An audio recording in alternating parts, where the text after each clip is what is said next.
আমাদের যে বাইকগুলো আছে এগুলোতে স্পিড উঠে, GSX-R এর স্পিড উঠে, R15 এর স্পিড উঠে, কি বলে এটা, জিক্সারে উঠে না যে তা না, CBR-এ উঠে, কিন্তু প্রবলেমটা যা দাঁড়ায় হলো তখন যখন ব্রেকিং অ্যান্ড স্ট্যাবিলিটির ব্যাপার আসে। বাতাসের বাড়িতে মানে বাইকের কন্ট্রোলিংয়ে একটু ফিট পূর্বাচল এক্সপ্রেসওয়েতে। অ্যান্ড আমি আসলে আমার লাইফে দুবাই কখনো যাই নাই, কিন্তু দুবাইয়ের অনেক ভিডিও দেখছি, ওই ভিডিওর সাথে এইখানের অনেক বেশি মিল পাওয়া যায়। ওই দিন জীবন ভাই বলতেছে এটা তো পুরো দুবাই একটা ভাব হয়ে গেছে। জীবন ভাই কয়েকদিন আগে দুবাই ঘুরে আসছে।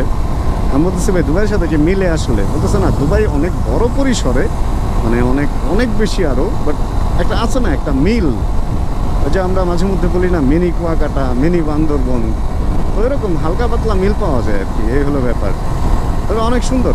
আর এরকম রাস্তায় আসলে এরকম বাইক, সত্যি কথা মনে হয় যে স্ট্যাবিলিটির একটু অভাব আছে। GSX-R যদিও ভালো লাগতেছে, এমনিতে কমিউটার বাইক নিয়ে এই রোডে 100 তুললে বাতাসের প্রচুর চাপ লাগে। আসলে রোডটা অনেক ওয়াইড হওয়াতে বাতাসটা অনেক ঘন বা ভারী হয়ে থাকে। অ্যান্ড মানে তখন একটু মনে হয় যে না, আসলে একটু বাইকটা একটু অসহায় একটা ব্যাপার আছে। আচ্ছা, মানুষ উপরে দিয়ে যায় কেন, এই জিনিসটা বুঝি না। আচ্ছা, উপরে দিয়ে তারাই যায় যারা হচ্ছে সামনে থেকে ইউটার্ন নিয়ে বসুন্ধরা ঢুকবে, কারণ আমরা যারা সোজা যাবো আমরা নিচ দিয়েই যাই। আর নিচের জায়গাগুলো আরও বেশি সুন্দর, ওই জায়গাগুলো আরও বেশি সুন্দর লাইট দিয়ে সাজানো হয়েছে। অ্যান্ড আজকে এক্সপ্রেসওয়েটা অদ্ভুত ফাঁকা, কত দূর পর্যন্ত ফাঁকা দেখা যাইতেছে দেখেন। যাক, ফাইনালি আমার এই GSX-R এক্সপ্রেসওয়েতে আসলো। আরে ফটোশ্যুট চলতেছে আমার এক্সপ্রেসওয়েতে GSX-Rটা আনতে পারছি, কারণ এই বাইকটা আমার কাছে থাকবে না, হয়তো কালকে চালায় দিয়েও দিতে পারি, এরকম একটা প্ল্যান আছে। তো এই আর কি। আসলে আমার সত্যি কথা নিজের কেনা বাইক না হইলে অন্য বাইক আমার নিজের কাছে রাখতে খুব একটা স্বাচ্ছন্দ্য বোধ হয় না। আর দেশের পরিস্থিতি তো বুঝতেছেন, কোনো একটা রাস্তায় সমস্যা হইলে, বাইকটার মধ্যে কোনো প্রবলেম হইলে, এই জিনিসগুলো আমার খুব লাগে। আমি নিজের বাইক যতটা রাফ চালাই, মানুষের বাইক নিলে অত রাফ চালাইতে পারি না। মানুষের বাইক আমি খুব সেফলি চালাই, যাতে কোনো প্রবলেম না হয় বা কিছু, এই আর কি।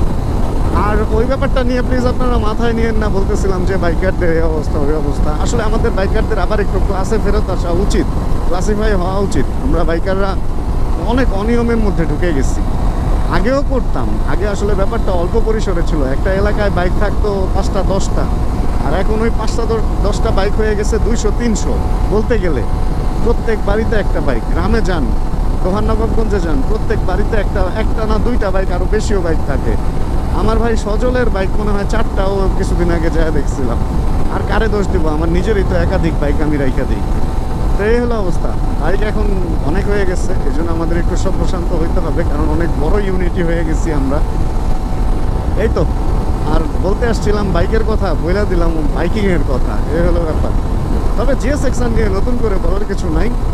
দেখি আগামীকাল একটা ভিডিও শ্যুট করবো না, GSX-R ভালো মন্দ এবং একটা ছোটোখাটো রিভিউ শ্যুট কালকে করবো না। আজকে একটু রাইডের মজা নেই, এক্সপ্রেসওয়েতে GSX-R রাইডের মজাটা একটু নেই আজকে, এটাই ইচ্ছা করতেছে সত্যি কথা। স্পিড যে উঠে এই বাইকটায়, ও খালি বলতে থাকে দে আমার স্পিড দে, থামার নাম নাই। হ্যাঁ, ABS হওয়াতে একটু ভরসা পাইতেছি। নন ABS হইলে আমি জীবনে 100 তুলতাম না এই এই বাইকে। আর ইদানিং আমার নন ABS বাইক চালাইতে অনেক ভয় লাগে কেন যেন। যাক, এক্সপ্রেসওয়ের অনেকটাই চলে আসছি। কোনো একটা জায়গায় ব্রেক নিব, একটু আরও 1-2 জনের আসার কথা, ওদের সাথে হয়তো একটু আড্ডা দিব।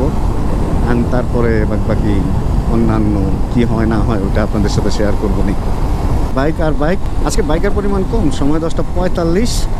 অ্যান্ড এদিক থেকে বের হয়ে যেতেছি। আমার আবার একটু মিরপুর যাওয়া লাগবে, ছোট্ট একটা কাজ করছে, একটু BSB মার্টে যাওয়া লাগবে।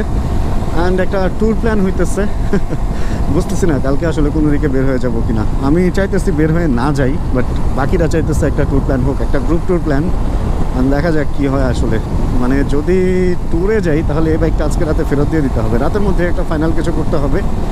ফাইনাল জেনে দেন এই বাইকটা যদি ফেরত দিয়ে দেই তাহলে কালকে যাচ্ছি। আর যদি থাকে তার এই বাইকের আরও কিছু ভিডিও আসতেছে, এই হলো ব্যাপার। যাই হোক, এই বাইকটা ফেরত দেই আর না দেই, এরপরে মনে হয় V3 নিব, কিছুদিন V3 চালাবো, এই হলো নেক্সট প্ল্যান করে রাখছি।